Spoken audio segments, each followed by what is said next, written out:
다니엘 5장 1절부터 12절까지 한 절씩 교독하겠습니다. 벨사살 왕이 그의 귀족 1000명을 위하여 큰 잔치를 베풀고 그 1000명 앞에서 술을 마시니라. 벨사살이 술을 마실 때에 명하여 그의 부친 느부갓네살이 예루살렘 성전에서 탈취하여 온 금, 은 그릇을 가져오라고 명하였으니 이는 왕과 귀족들과 왕후들과 후궁들이 다 그것으로 마시려 함이었더라. 이에 예루살렘 하나님의 전 성소 중에서 탈취하여 온 금그릇을 가져오매 왕이 그 귀족들과 왕후들과 후궁들과 더불어 그것으로 마시더라. 그들이 술을 마시고는 그 금, 은, 구리, 쇠, 나무, 돌로 만든 신들을 찬양하니라. 그때에 사람의 손가락들이 나타나서 왕궁 촛대 맞은편 석회벽에 글자를 쓰는데 왕이 그 글자 쓰는 손가락을 본지라. 이에 왕이 즐기던 변하고 그 생각이 번민하여 넓적 다리마디가 녹는 듯하고 그의 무릎이 서로 부딪힌지라. 왕이 크게 소리질러 술객과 갈대아 술사와 점쟁이를 불러오게 하고 바벨론의 지혜자들에게 말하되 누구를 막론하고 이 글자를 읽고 그 해석을 내게 보이면 자주색 옷을 입히고 금사슬을 그의 목에 걸어주리니 그를 나라의 셋째 통치자로 삼으리라 하니라. 그때에 왕의 지혜자가 다 들어왔으나 능히 그 글자를 읽지 못하며 그 해석을 왕께 알려주지 못하는지라. 그러므로 벨사살 왕이 크게 번민하여 그의 얼굴빛이 변하였고 귀족들도 다 놀라니라. 왕비가 왕과 그 귀족들의 말로 말미암아 잔치하는 궁에 들어왔더니 이에 말하여 이르되 왕이여 만수무강하옵소서. 왕의 생각을 번민하게 하지 말며 얼굴빛을 변할 것도 아니니이다. 왕의 나라에 거룩한 신들의 영이 있는 사람이 있으니 곧 왕의 부친 때에 있던 자로서 명철과 총명과 지혜가 신들의 지혜와 같은 자니이다. 왕의 부친 느부갓네살 왕이 그를 세워 박수와 술객과 갈대아 술사와 점쟁이의 어른을 삼으셨으니 왕이 벨드사살이라 이름하는 이 다니엘은 마음에 민첩하고 지식과 총명이 있어 능히 꿈을 해석하며 은밀한 말을 밝히며 의문을 풀 수 있었나이다. 이제 다니엘을 부르소서. 그리하시면 그가 그 해석을 알려드리리이다 하니라. 아멘. 오늘 본문 말씀은 역사적으로 아주 중요한 순간에 대한 기록입니다. 바벨론은 역사상 가장 강력한 나라 중에 하나였습니다. 강력한 군사력으로 세상을 정복하고 절대로 망하지 않을 것과 같은 나라였습니다. 그런데 그 바벨론 제국의 마지막 날이 바로 오늘 본문에 기록되어 있습니다. 바벨론의 마지막 왕이 벨사살 왕이고 그 벨사살의 마지막 밤이 오늘 본문에 기록되어 있고 그의 죽음으로 바벨론은 사라졌습니다. 2절 말씀에 보면 벨사살이 술을 마실 때에 명하여 그의 부친 느부갓네살이 예루살렘 성전에서 탈취하여 온 그의 부친 느부갓네살이라고 되어 있는데 친아들과 친아버지 관계는 아닙니다. 그러니까 느부갓네살의 아들이 벨사살이라는 말이 아니고 그의 뒤를 이어서 왕이 되었는데 느부갓네살이 워낙 통치를 잘했기 때문에 그의 영광을 그의 후광을 힘입어 나라를 다스리기 위해서 그냥 아버지 왕, 아들 왕이라고 부른 것입니다. 근데 느부갓네살이 이스라엘을 침공해서 정복할 때에 예루살렘 성전에 있는 그릇들을 탈취해 왔습니다. 벨사살이 1000명의 신하들과 함께 잔치를 벌이는데 그때 그 하나님의 성소에 쓰던 그 그릇을 가지고 오도록 해서 거기에 술을 부어 마셨습니다.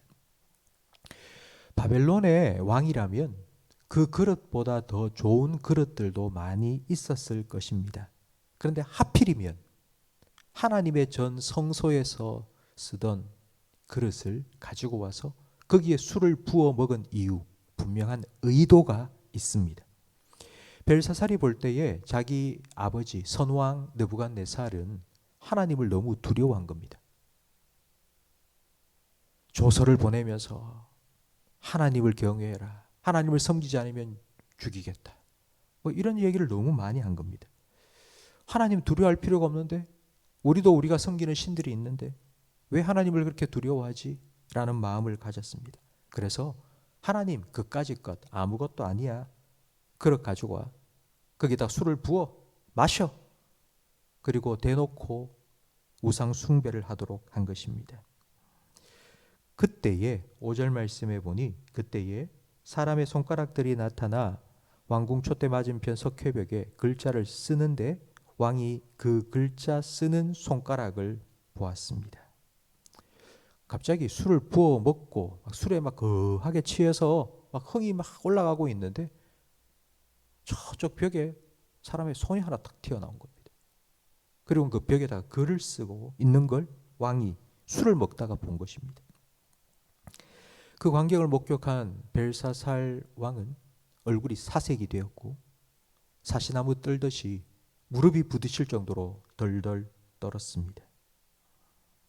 그리고는 나라에 있는 모든 술객과 술사들과 점쟁이들을 다 불러서 이 글자를 읽고 해석해라 라고 명령했지만, 그러나 아무도 글을 읽을 수도 없었고 해석할 수도 없었습니다.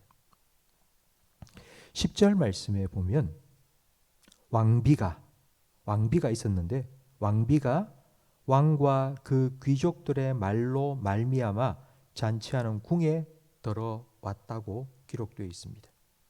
1000명의 신하들과 후궁들과 함께 잔치를 벌이고 있는 그곳에 왕비는 함께 있지 않았습니다. 벨사살 왕은 자기 왕비를 그 잔치에 초대하지 않은 것입니다. 그러니까 왕비는 초대받지 못했습니다. 그 이유가 무엇인지 그 다음 말씀을 보면 알 수 있는데, 이 왕비는 글자를 쓰는 손가락이 나타났고 아무도 그 글을 읽을 수도 해석할 수도 없다는 것을 알고는 이 글을 해석할 수 있는 사람이 있다는 것을 왕에게 알려주기 위해서 들어온 것입니다. 그 사람이 바로 다니엘이었습니다. 벨사살 왕의 왕비는 다니엘이 누군지 알고 있는 사람이었습니다. 그리고 다니엘을 왕에게 추천해 주었습니다. 그러니까 이를 보건대 이 왕비는 경건한 사람이었고 하나님을 두려워할 줄 아는 사람이었습니다. 자기 남편 벨사살은 하나님을 무시하는 사람이었고, 그리고 그의 아내 왕비는 하나님을 두려워할 줄 아는 사람이었습니다. 그러니 벨사살 왕이 볼 때에 자기 아내는 술맛 떨어지게 만드는 사람이었습니다. 그래서 그 잔치 자리에 자기 왕비를 초대하지 않았습니다.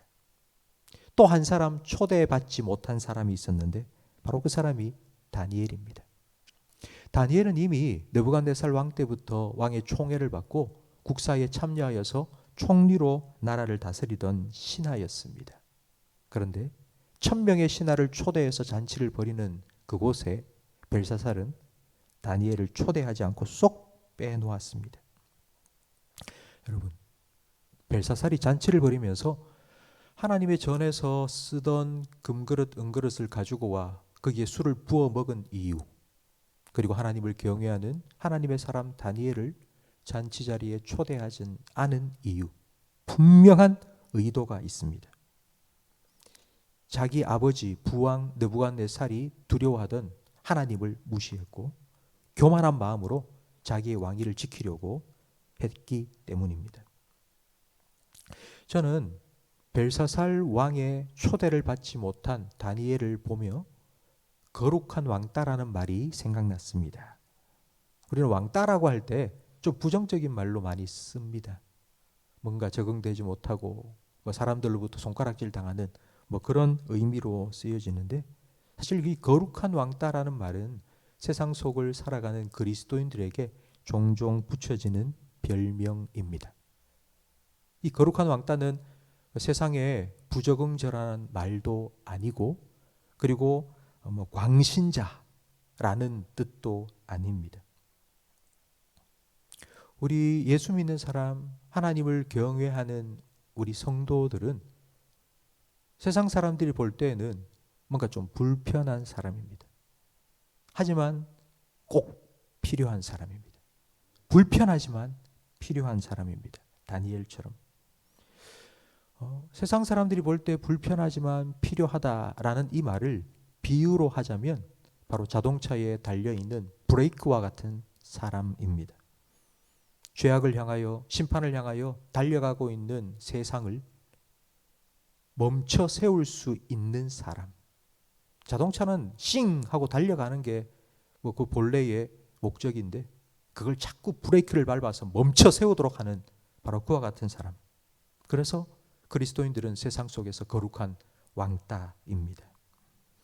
우리가 세상을 향하여서 하는 말이 그러면 안 돼, 그렇게 살면 안 돼 라고 말하는 그 말이 세상 사람들로 하여금 브레이크를 밟도록 만드는 말이 되기 위해서는 우리와 그들 사이에 격차가 있어야 됩니다. 너나 나나 뭐 다를 바 없는데, 너나 나나 별반 다를 바 없는데, 그러면 우리가 하는 말이 그들의 귀에 들어가지도 않습니다. 뭔가 영적인 격차가 있어야지 우리가 하는 말 한마디 툭 떨어지면서 강력한 능력이 나타납니다. 그런데 그 격차는 우리가 뭐 열심히 살고 착하게 살고 그래서가 아닙니다. 하나님을 경외하는 마음이 우리에게 있어야지, 하나님을 두려워하는 마음이 우리에게 있어야지만이, 하나님 앞에서 코람데오의 신앙으로, 신전의식으로 하나님 앞에서 살아갈 때만이 그와 같은 영적인 격차가 우리와 세상 속에 나타납니다. 성도 여러분, 세상은 때로 우리를 멀리합니다. 벨사살 왕이 잔치를 벌이고 있는 그 자리에 다니엘을 초대하지 않은 것처럼 세상이 우리를 멀리할 때가 있습니다. 그때 우리가 애쓰고 노력해서 그들과 가까워지려고 한다면 그건 그들 속에 우리가 동화되는 것입니다. 그들과 다를 바 없는, 그들과 똑같은 사람이 되어버리는 것입니다. 여러분 기다리십시오. 그들이 우리를 찾을 때가 있을 것입니다. 답을 달라고, 우리 인생에 해결을 해달라고. 이 문제는 내가 도저히 어떻게 할 수 없으니 네가, 하나님의 영을 가진 네가 좀 도와달라고 우리를 찾고 부를 때가 있을 것입니다. 그때 다니엘처럼 그들 앞에 서서 하나님께서 이렇게 말씀하셨다고, 하나님이 이렇게 하실 것이라고 그들에게 하나님의 뜻을 알려주고 하나님의 답을 들려줄 수 있는 우리들이 되기를 간절히 바랍니다. 성도 여러분, 오늘 하루도 우리는 세상을 살아가야 됩니다. 여러분이 살아갈 그 세상 속에서 아마 여러분이 환영받지 못할 수도 있을 것입니다. 그러나 하나님께서 나와 함께 하심을 믿으십시오. 그 하나님께서 여러분을 들어 쓰실 때가 있을 겁니다. 그때까지 영적인 격차를 잘 유지하시고 하나님을 경외하고 두려운 마음으로 하나님 앞에서 고람대우의 신앙으로 살아가는 저와 우리 모든 성도님들이 되시기를 예수님의 이름으로 축원합니다. 기도하겠습니다. 하나님 아버지, 우리를 구원하시고 우리를 세상에 파송하여 주셔서 세상 속에서도 하나님의 뜻을 이루며 하나님 나라를 이루어갈 수 있는 하나님 백성으로 삼아주시니 감사합니다. 오늘도 우리에게 허락하신 하루의 삶을 시작하면서 하나님 앞에 나아와 하나님께 우리의 삶을 맡겨드리며 우리를 통하여 하나님의 뜻이 이 땅 가운데 이루어지기를 기도하며 시작하게 하시니 감사합니다. 간절히 바라옵나니 오늘 하루 하나님께서 우리를 보내신 우리의 삶의 자리에서 세상 사람들과 구별된 거룩한 왕따로 살아갈 수 있는 믿음을 허락하여 주시옵소서. 세상에 동화되지 않게 하여 주시고 세상 사람들이 죄악을 향하여 달려갈 때에 그들을 막아 세울 수 있는 영적인 브레이크 역할을 잘 감당해낼 수 있는 저희들이 되게 해 주시옵소서. 그리하여서 우리가 그들에게 불편한 존재이지만 그러나 꼭 필요한 사람들이 되어 그들이 우리에게 찾아와서 우리를 위해서 기도해달라, 우리에게 하나님의 뜻을 알려달라 말할 때에 담대하게 하나님을 전하고 하나님께서 우리에게 맡기신 빛과 소금의 사명을 잘 감당해낼 수 있는 우리 모든 성도들과 우리 교회가 되게 해 주시옵소서. 예수님 이름으로 기도합니다. 아멘.